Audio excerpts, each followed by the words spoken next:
What's up, everybody, and welcome to a new episode of Storytime with the Anthony KT.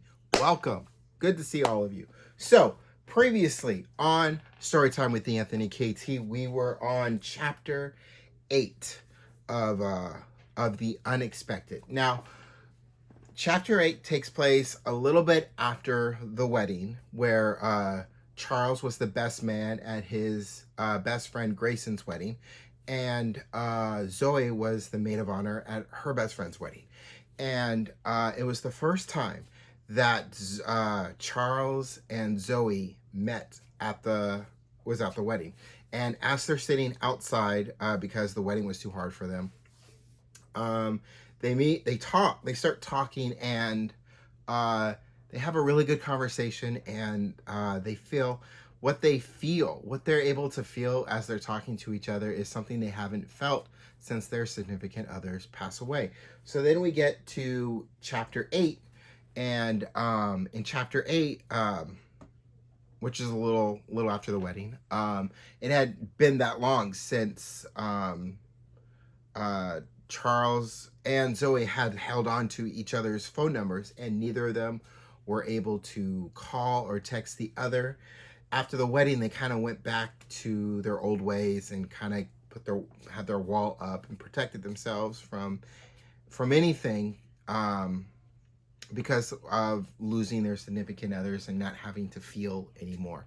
And it took Zoey's best friend, who she was the maid of honor at her wedding, and Charles' best friend, Grayson, to get them to push them for one of them to make the first move, the first call to try to get them to go out with each other. And Charles is sitting on the couch. He's looking at his phone. He's got Zoey's number, and he's thinking of what he's going to say to her right before he pushes that button. And before he even can do it, his phone goes off, and it scares him. Kind of, his heart skips a beat. Kind of feels like he's having a heart attack. And it's Zoey. And Zoey calls, and Grace and Charles picks up the phone, and they talk, and they're reminded how good it felt when they were talking to each other and what they felt when they were talking to each other. So Charles asks Zoey out, and Zoey says yes, and then they go out. Now, sometimes, mostly on a date, the guy would go and pick up the girl,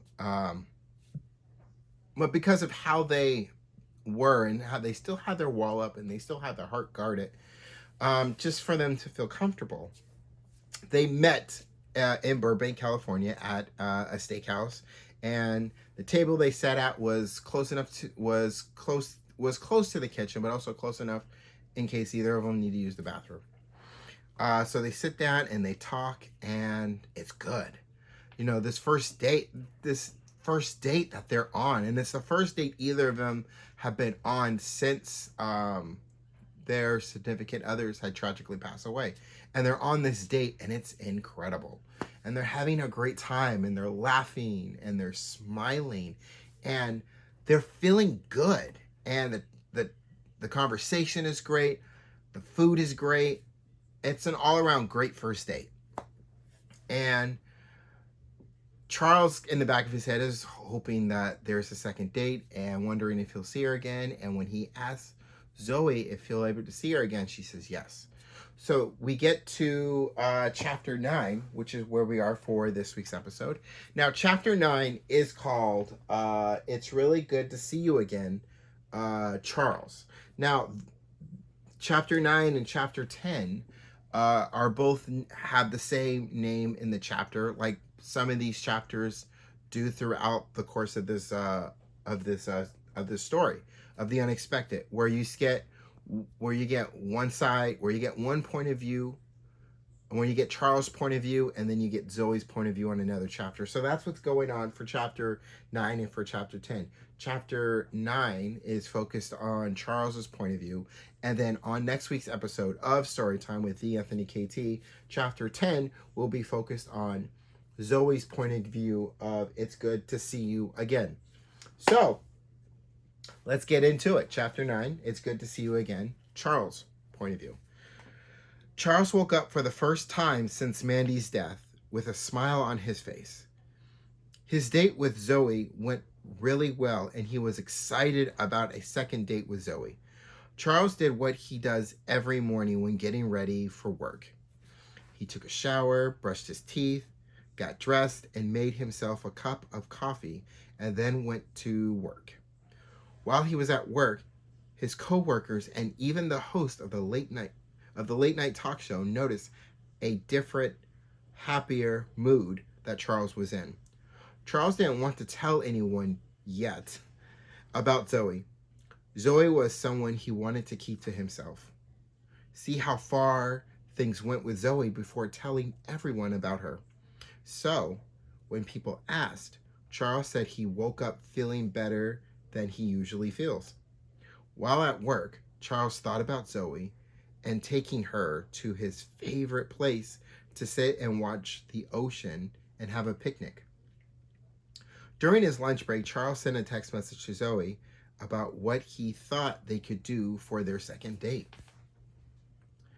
There's a place by the beach that I like to visit sometimes, and I'll just sit there watching and listening to the ocean. It's been a good place for me to go when life feels a bit too heavy, and I would like to take you there for a second date and have a picnic in the sand. It was about an hour later when Zoey responded to Charles's text message, and she wrote back, "That sounds like a good, relaxing time. When were you thinking the second date at the beach would happen?" Zoey texted back. "After the kind of work week we normally have as producers, I was thinking Saturday afternoon." Charles texted back. "Saturday afternoon sounds perfect," Zoey wrote back. "Great. I'll see you Saturday," Charles wrote back. A second date was set for Saturday, 2 days away. Charles was happy, excited that he was going on a second date with Zoey, but Charles has had his heart closed off to the world for so long that when his heart opened a little bit for Zoey, it felt very foreign to him. It felt very foreign to him that it scared him.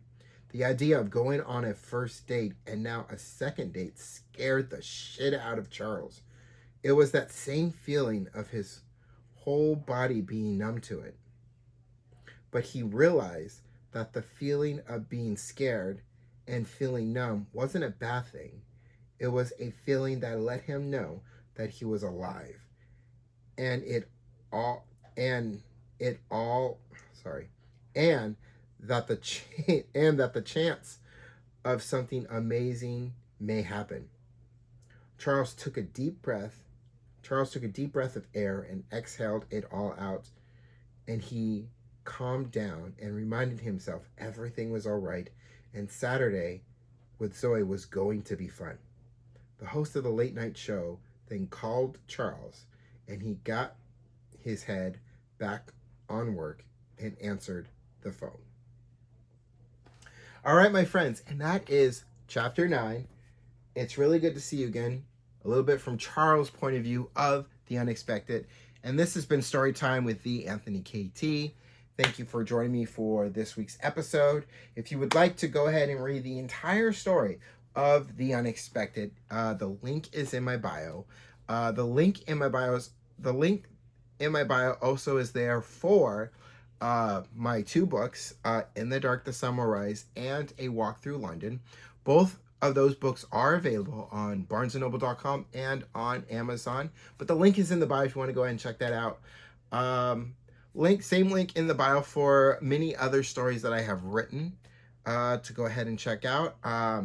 If you haven't yet, go ahead and hit that subscribe button for my AKT publishing channel right here for Storytime with the Anthony KT. And hit that like button. Go ahead and leave a comment. Let me know what y'all think. And I will see y'all next week for another episode of Storytime with the Anthony KT. Peace, y'all.